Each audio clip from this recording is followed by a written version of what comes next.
네,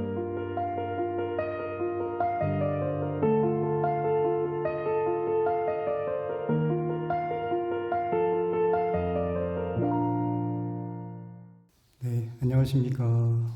네, 반갑습니다. 오늘 화엄 법성계 법회에 이렇게 또 현장에서 또 우리 참여해주고 계시는 불자님들, 또 지금 온라인 실시간으로 또 참여해주고 계시는 우리 불자님들께 또 깊은 감사의 말씀을 드립니다.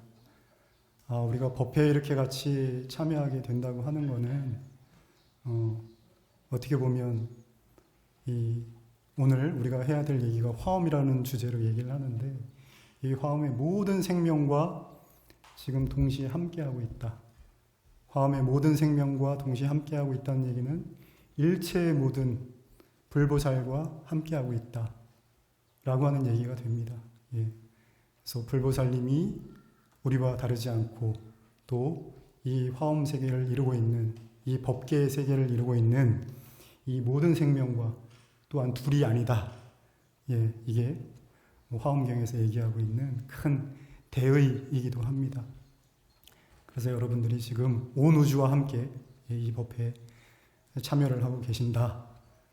그래서 이런 또 법회에 참여를 해주신 모든 분들과 함께 이 법회를 또 기뻐하고 또 감사의 말씀을 드립니다.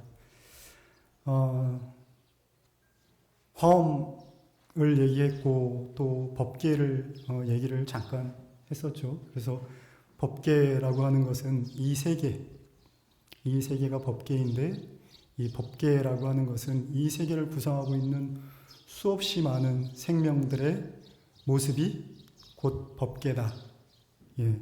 근데 이 수없이 많은 생명들은 변화하고 끊임없이 변화하고 있는데, 이 변화가 곧 어울림이다. 그렇죠. 생명들이 끊임없이 변화하고 있지 않습니까? 이제 조금 있으면 더운 여름이 되고 또 지나가면 겨울이 오고 할 텐데, 이건 생명들이 끊임없는 그 변화를 통해서 이러한 계절의 변화도 또한 수반되는 것이겠죠. 근데 여기서 우리가 봐야 될 건 뭐냐면, 생명들이 변화하고 있다라고 하는 그 본질은 뭐냐면, 그러한 모든 생명들이 끊임없이 자기 비움을 하고 있다라고 하는 겁니다. 자기를 비워내지 않으면 이 변화가 있을 수가 없어요. 그러니까 이 모든 생명들이 서로 어울려져 가면서 변화를 하고 있는 건데, 지금 여기 우리의 모습도 그렇지 않겠습니까? 우리가 여기 이렇게 앉아 있는 것도 이 법당이 있고, 또 월정사가 있고, 또 대한민국이라는 나라가 있고, 또 지구라고 하는 별이 있고, 그렇죠? 이런 것들이 다 어우러져서 지금 이 하나의 법회가 이루어지고 있는 것입니다, 사실. 우리의 자아라고 하는 것, 나라고 하는 것도 결국은 이 어우러짐의 결정체인 거예요. 보세요. 지금 우리가 이렇게 법당에 앉아 있지만 호흡을 하고 있잖아요. 그죠? 호흡을, 산소를 들이마시고 또 탄소를 내뱉고, 또 이 법당은 대지 위에 있고, 또 우리의 생명을 유지하는 것은 우리 아닌 것들에 의해서 우리 생명을 유지하지 않지 않습니까? 우리가 밥을 먹고 반찬을 먹는 것은 우리가 아닌 다른 생명에 의해서 우리의 생명이 비로소 우리일 수 있는 겁니다. 그렇잖아요? 그러니까 우리는 이 밥과 반찬을 통하지 않으면 우리일 수 없어요. 그런데 이 밥과 반찬은 어디서부터 또 기인합니까? 이 대지에서, 이 햇빛에서, 이 온도와 습도에서, 이 온갖 생명의 조화로움 속에서 그런 것들이 길러지는 거 아니겠어요? 그래서 생명 하나는 그 생명 하나가 아니다. 존재라고 하는 것은 그 존재 하나가 아니다. 모든 생명의 어우러짐 속에서 그 존재가 비로소 존재일 수 있는 것이다. 이게 법계인 겁니다.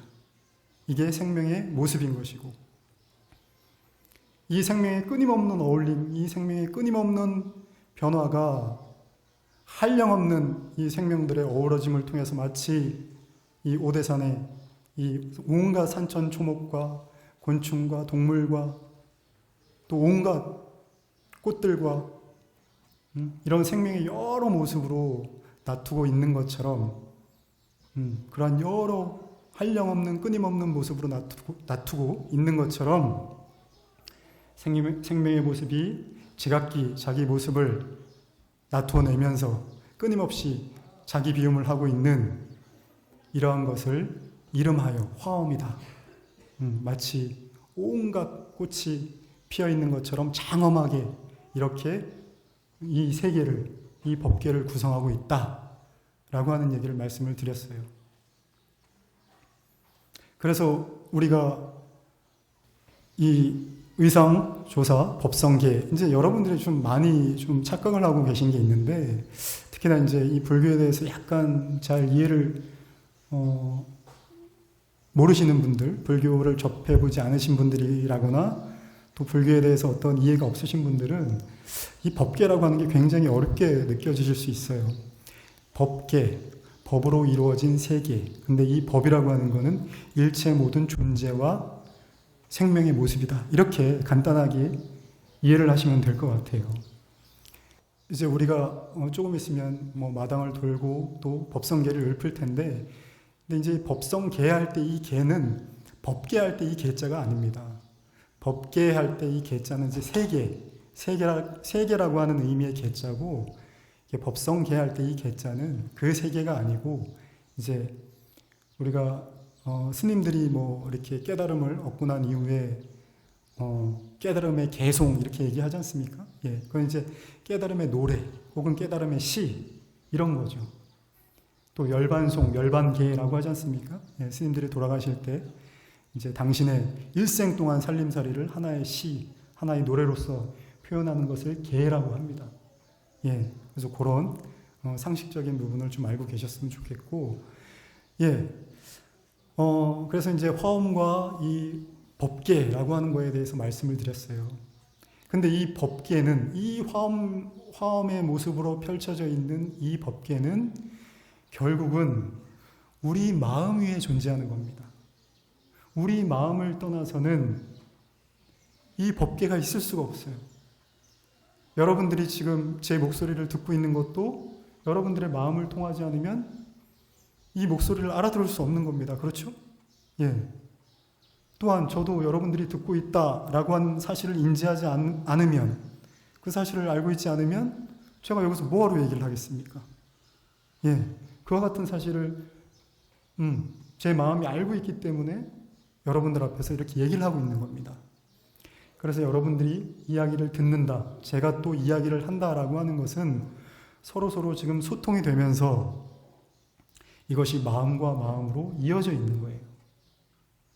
그래서 생명은 끊임없이 이어져 있는 겁니다. 지금 마치 우리가 이야기를 듣고 하고 있는 것처럼. 생명은 서로 끊임없이 관계를 맺으면서 이어져 오고 있고, 또 그 이어져 옴 속에서 그 이어져 옴 자체가 변화이고 어울립니다. 그리고 그 자체가 자기를 비우는 그 자기 비움 속에서 온다. 다시 또 반복해서 말씀을 드립니다. 왜냐하면 화엄의 본질은 이 자기 비움을 떠나서는 얘기할 수가 없어요. 그래서 우리가 절에서 스님들이 하는 얘기가 마음을 비워라, 마음을 내려놔라, 또 마음을 낮춰라 하는 게 여기에서부터 기인하기 때문에 그렇습니다. 생명은 그런 식으로 늘 찰나찰나 순간순간 자기를 비워내고 있는데 왜 우리는 이렇게 괴로운가? 이 괴로움의 모습에서 보면 결국에는 생명의 본 모습을 따라가지 못하기 때문에 괴로운 거예요. 생명은 자기를 비워내고 있는데 우리는 잘 비워내지 못하는 거예요. 근데 본질을 보자면 이미 우리도 비워내고 있는 겁니다. 왜? 우리도 그 법계의 일부이기 때문에, 우리도 그 법계에 이미 참여하고 있기 때문에 그래요. 그래서 스님들이 이제 명상하고 참선하고 하는 것도 이 참선이라고 하는 게 사실은 이 법계에 참여한다 이 뜻입니다. 이 생명의 자기 비움에 참여한다라고 해서 참자를 쓰는 거예요. 선은 뭡니까? 예, 이 자기 비움의 진리이겠죠. 예, 이 법계의 진리. 예, 이 법계의 진리에 우리가 참여한다. 그래서 이걸 참선이라고 합니다. 근데 이 법계의 생명은 끊임없이 자기를 비워낸다고 했는데 법계는 끊임없이 변화하면서 자기를 비워내기 때문에 잠잠한 거예요. 고요한 게 이 법계의 성품인 겁니다. 법계의 본질은 본래 고요해요. 우리의 감각기관, 보고, 듣고, 느끼고 아는 이 감각기관을 통해서는 이 생명의 변화를, 이 찰나찰나 변하는, 찰나찰나 자기 비움을 하면서 변하는 이 생명의 실상을 잘 보기가 힘들어요. 그래서 고요해라 라고 하는 겁니다. 제발 고요해라. 이 다른 종교에도 이런 전통이 남아있죠. 이 성경에도 보면 be still, 잠잠해라 이런 뜻이거든요. 그리고 and know I am God 이렇게 얘기를 합니다. 그리고 네가 바로 신임을 알라 이렇게 얘기를 해요. 그러니까 잠잠해라. 잠잠해져서 바로 너 그 자체가 신임을 알라 이런 식으로 다른 종교에서도 얘기하고 있는 겁니다. 근데 우리의 이 법계는 이 화엄에서 얘기하는, 화엄경에서 얘기하는 이 법계는 또한 고요한 거예요.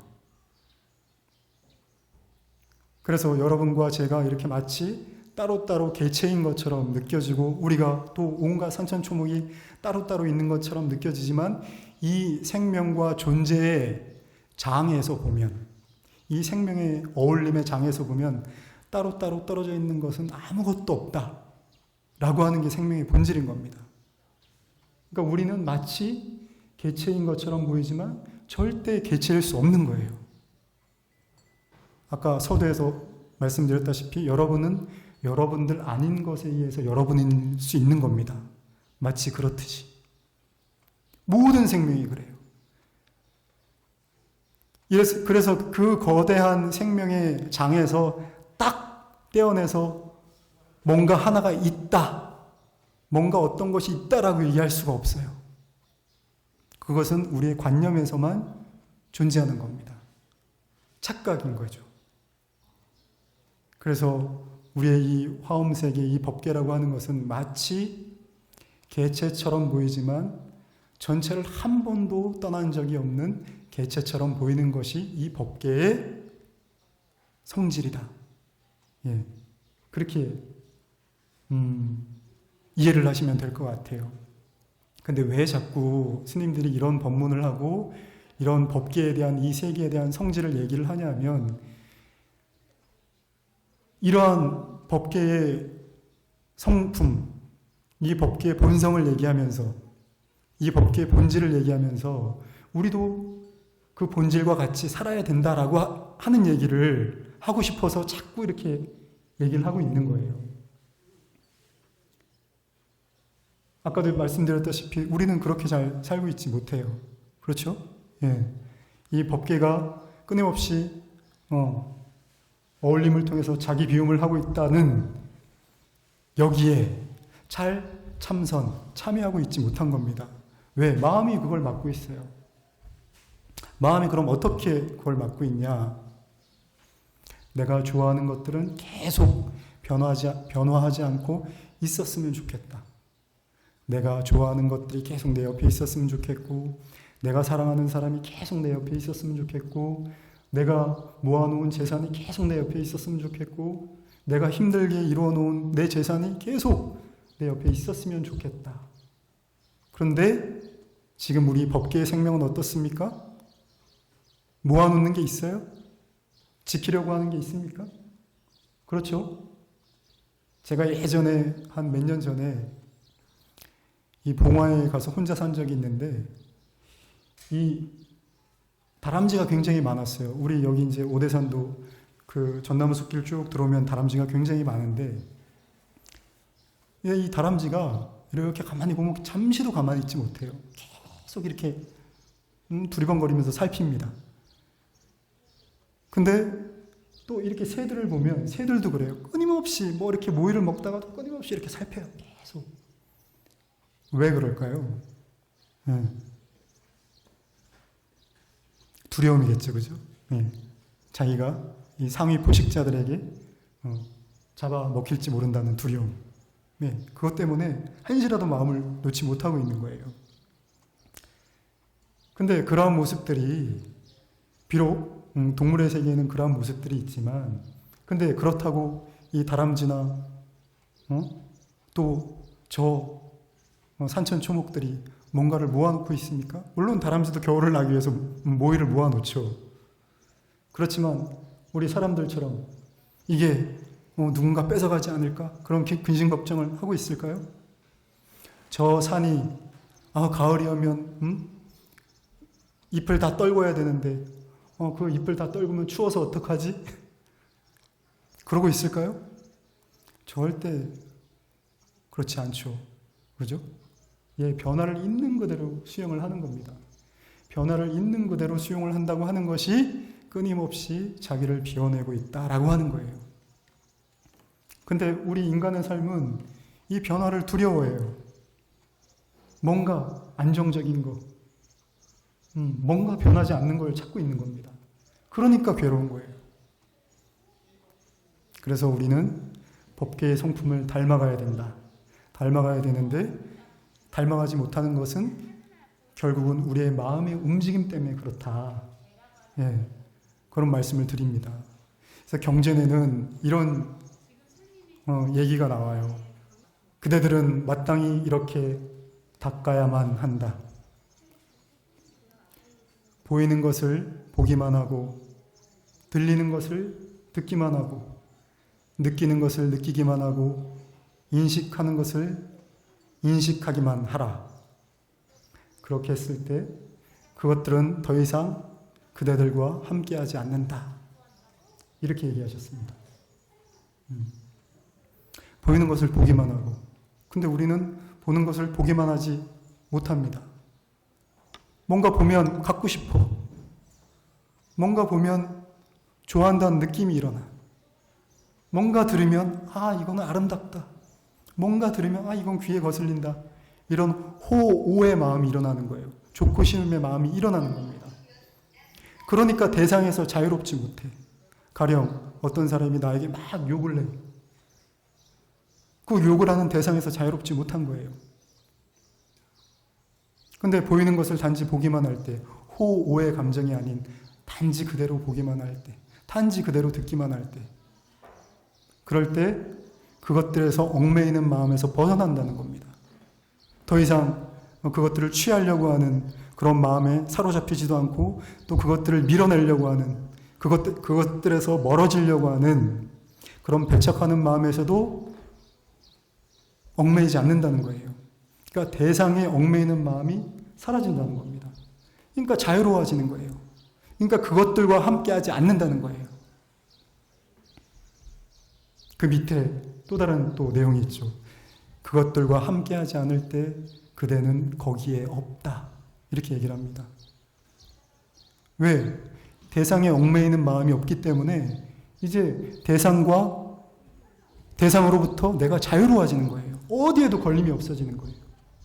그러니까 어떤 사람에게건 어떤 상황이건 어떤 물건에게건 자유로워지는 겁니다. 왜? 얽매일 대상이 없기 때문에. 그래서 그대가 거기에 없다. 너희가 거기에 없다. 그대가 거기에 없을 때 그대는 이 세상에도 존재하지 않고 저 세상에도 존재하지 않으며 이 세상과 저 세상의 사이 그 어떤 세상에도 존재하지 않는다. 이것이 바로 고통의 소멸이다. 이렇게 부처님께서 말씀하셨어요. 예. 그러니까 어디에도 얽매이지 않고 어디에도 걸림이 없고 자유로우니 이제 우리는 열반을 얻어야 될 필요도 없는 겁니다. 그러니까 이 괴롭고 힘든 이 세계를 떠나서 저 행복만이 가득한 열반의 땅으로 가야 된다라고 하는 이 세상과 저 세상이 따로 없는 거예요. 그러니까 도달해야 될 열반의 땅이 따로 없고 벗어나야 될 이 괴로움의 세계가 따로 없는 겁니다. 그러니까 얼검에는 이 마음에서 떠나는 것, 그것이 바로 우리가 할 일이다. 근데 할 일이 따로 없다. 왜? 그 마음은 마음이기 때문에. 마음이 어디 있어요? 우리가 이 마음 때문에 수없이 일생을 괴롭게 살지만 정작 이 마음의 본질이 무엇이냐라고 물어보면 답할 수 있는 사람이 있습니까? 마음은 어디에서부터 나왔다, 어디로 사라집니까? 마음은 실체가 없는 겁니다. 그러니 그 실체가 없는 마음에 속고 사는 우리네 인생이 얼마나 불쌍한 겁니까? 그래서 여러분들이 마음에 수없이 많은 고통의 여러 가지 현상들이 일어날 때 이 생명의 모습을, 이 찰나찰나 자기 자신을 비워내고 있는 이 생명들의 모습을 떠올리셔라. 예. 그래서 내 마음이 실체 없는 마음일 뿐이다. 아까 누가 나를 욕했다. 이 소리하고 다를 게 뭐가 있겠습니까? 다만 소리일 뿐이다. 다만 들을 때 듣기만 해라. 나에게 욕해도 단지 들리는 소리일 뿐이고 이 소리도 단지 들리는 소리일 뿐이지 않습니까? 그렇죠? 예. 이럴 때 우리는 그 소리에서 얼거매지는 그 괴로운 마음의 현상들에서 벗어날 수 있다. 라고 하는 게 부처님의 말씀인 것입니다. 이 선불교에서는 또 이런 얘기도 있죠. 천황도라고 하는 스승이 계셨습니다. 그리고 용담숭신이라고 하는 제자가 계셨는데 이 제자가 이 스승을 모시고 이제 처음 출가해서 3년을 열심히 시봉을 한 거예요. 열심히 스님께 세살 물도 떠다 드리고 밥도 지어서 해다가 바치고 또 차도 다려 드리고 장작도 하고 뗄나무도 하고 물도 길어 나르면서 그렇게 고생스럽게 3년을 시봉을 했어요. 근데 스님께서는 단 한마디도 뭐 불교가 이렇다거니 깨달음이 이렇다거니 마음을 어떻게 잘 닦아라 라거니 이런 얘기가 없는 거예요. 그래서 하루는 이 제자가 보다 못해서 내가 이제는 스님도 나에게 딱히 뭔가를 가르쳐 줄 마음도 없어 보이고 나도 스님 밑에서 더 이상 배울 게 없다. 그래서 스님 회상을 떠나서 다른 곳으로 가야 되겠다 하는 그런 마음을 가지고 스님께 말씀을 드렸어요. 스님, 제가 이제 스님을 떠나서 다른 곳으로 가겠습니다. 그러니까 왜 다른 곳으로 가려고 하느냐? 아니 제가 3년을 스님께 이렇게 시봉을 하고 이렇게 고생스럽게 여기에 있었는데도 스님께서는 저에게 한마디도 진리의 말씀을 들려주시지 않고 불법에 대해서 말씀이 없으시길래 저는 이제 떠나려고 합니다. 라고 하니 스님께서 하시는 말씀이 너 내 얘기를 잘 들어라. 내가 너에게 불법을 진리를 가르쳐주지 않은 곳이 어디 있느냐. 네가 밥을 가지고 왔으면 밥을 먹었고 네가 차를 달여서 나에게 가져왔으면 차를 마셨고 네가 나를 보고 인사를 하면 나도 또한 인사를 했다. 어디가 내가 너에게 진리를 가르쳐주지 않은 곳이냐? 이렇게 얘기한 거예요. 여기서 여러분들이 좀 떠올라지는 게 있습니까? 아까 보이는 것을 보기만 하고 들리는 것을 듣기만 하고 이 얘기와 아주 밀접하게 닿아 있는 얘기입니다.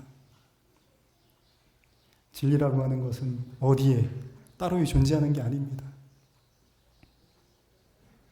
그 스님은 차를 가지고 오면 제자가 차를 가지고 오면 다만 차를 마셨을 뿐이고 제자가 밥을 가지고 오면 다만 밥을 먹었을 뿐이고 제자가 인사를 하면 다만 인사를 했을 뿐인 겁니다. 여기에 진리의 정수가 있습니다. 여러분들이 이 사실을 잘 기억하시고 이 생명의 모습을 여러분의 삶 속에서 부디 종종 자주자주 떠올리시면서 오늘 부처님의 말씀을 잘 기억하신다면 여러분들이 가지고 있는 마음의 짐, 마음의 괴로움들이 보다 더 덜어지고 또 행복으로 점점 다가가지는 여러분들의 모습을 보실 수 있으리라 이렇게 생각을 합니다. 오늘도 오늘 사실은 법성 원룡 무의상 이 첫 구절을 나가야 되는데 또 오늘도 첫 구절을 못 나가고 엉뚱한 소리를 한 것 같아요. 근데 이 첫 구절이 오늘 제가 얘기한 이 모든 얘기 속에 다 그대로 담겨져 있는 겁니다. 예, 이 다음 법회에서는 이 구절을 다시 한번 되새기고 이 생명의 실상, 이 존재의 실상, 그리고 이 생명의 실상이 우리에게 보여지는, 우리에게 이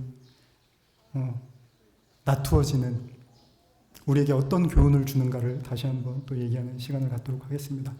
예, 오늘 또 이렇게 제 말씀을 들어주신 여러분들께 깊은 감사의 말씀을 드리고, 요즘 또 날씨가 아침 저녁으로 많이 찹니다.